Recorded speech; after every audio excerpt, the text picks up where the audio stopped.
mai, haere mai. Welcome to the Maxim Institute podcast. My name is Tim Wilson. I'm Executive Director at Maxim Institute, and this is our weekly short-form podcast. These podcasts are released in tandem with our weekly column, and they're a chance for you to hear in depth from the column's author about some of the thinking that went into producing their final piece. Today we talk to Maxim Communications Manager Jason Heale about his recent column, Character Testing, the Character Test. Kia ora, Jason. Hi, Tim.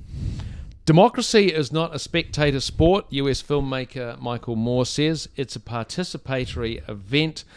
But the problem is when a white supremacist wants to participate in democracy. We're referring here to Philip Arps, who stood for a local school board. Yep. I assume you find that unacceptable? Yes, exactly. Yep. Distasteful candidacy for sure, 100%. I'm not saying in this that we need to have no limits on who can be eligible for leadership roles, for public service in New Zealand. Not at all.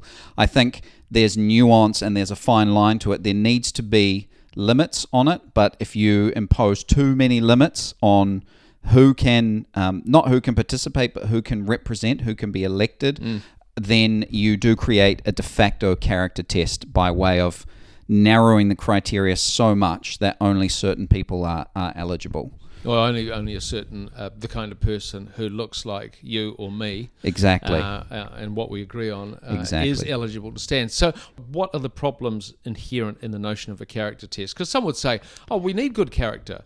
We don't want to be represented by scumbags. Exactly.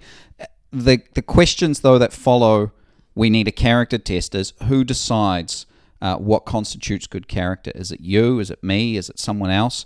We don't all agree. We don't necessarily have a society-wide view of what constitutes good character.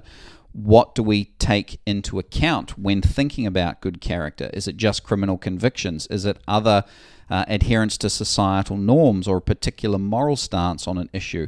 And the problem with that is that once you start adding in those qualifications, they can be used in a discriminatory manner by people in power.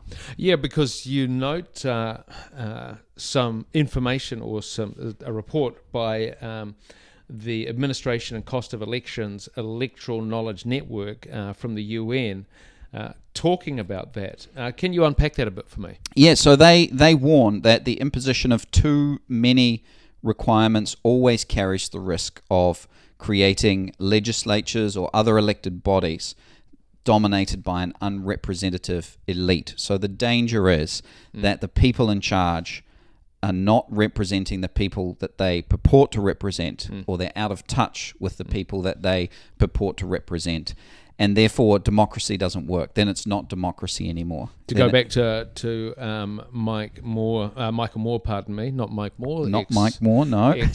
But the fact is that democracy, when participation is reduced, it becomes less democratic. It's something I actually saw in the States where there was a political class who paid lip service to particular issues, etc., but they're quite disconnected from the comings and goings, the worries, the necessities of many people. I'm not going to say most of real people, because obviously there's no such thing as real or unreal people. Yes, but there was a disconnection, and I think that was bad for the American democracy.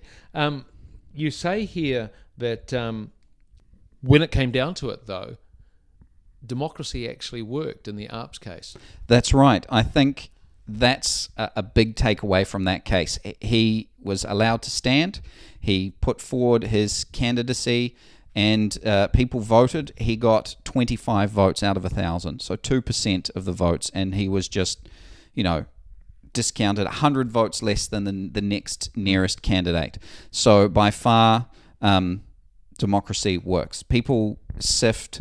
People know they as long as they can understand and they have access to the candidate's platform, information about them, about what they stand for, they can make that decision. I think we underestimate the amount of wisdom that people carry.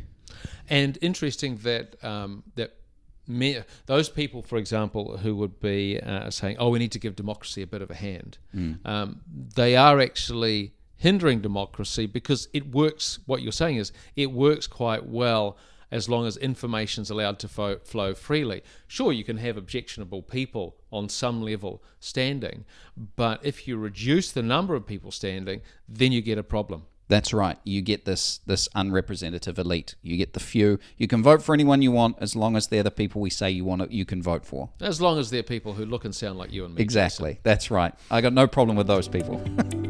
Thank you for your time. Thanks.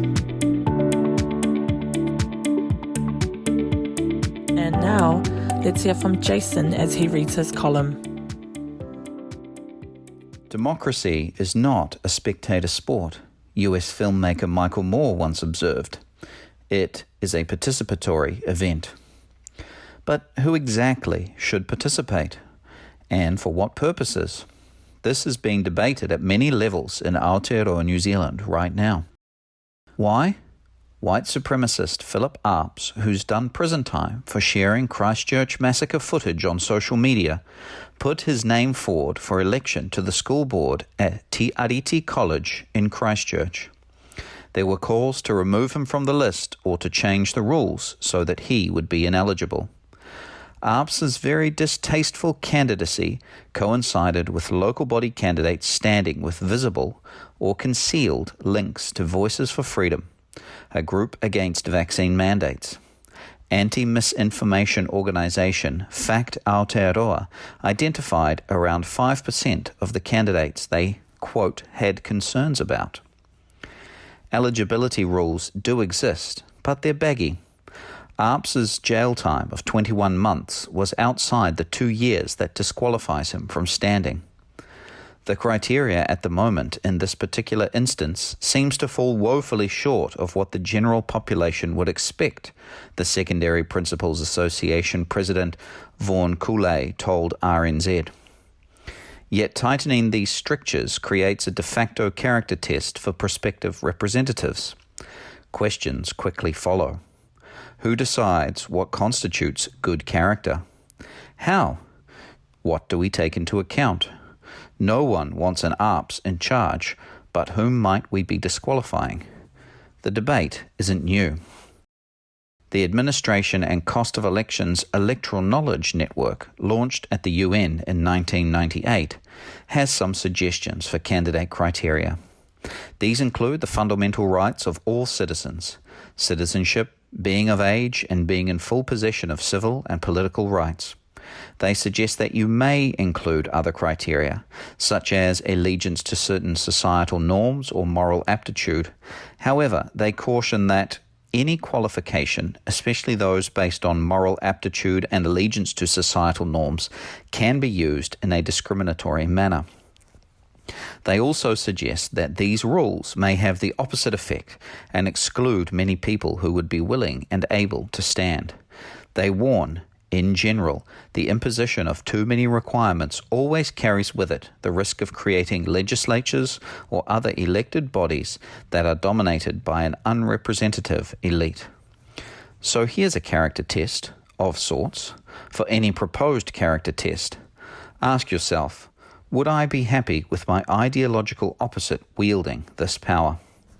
The lesson from the school board election case is that we can trust the people. The vote went ahead. Arps got 2%, a total of 25 votes, over 100 votes less than the next closest candidate. This is the point of representative democracy. Candidates put their names forward, share their views, and then the people decide who will represent them. To complete the Michael Moore quote we began with, if we don't participate in democracy, it ceases to be a democracy. Sure, we can change the rules of the game, but let's get as many people on the field as possible.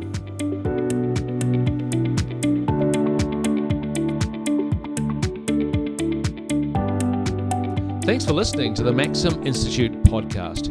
If you'd like to hear more from us and keep up with the rest of our research and analysis of politics and policy in New Zealand, you can sign up on the homepage of our website to get our monthly forum email and invitations to future Maxim Institute events. You can search and subscribe to us on Apple Podcasts, Stitcher, or wherever you get your podcasts. From the Maxim team, Mate Wā, goodbye for now.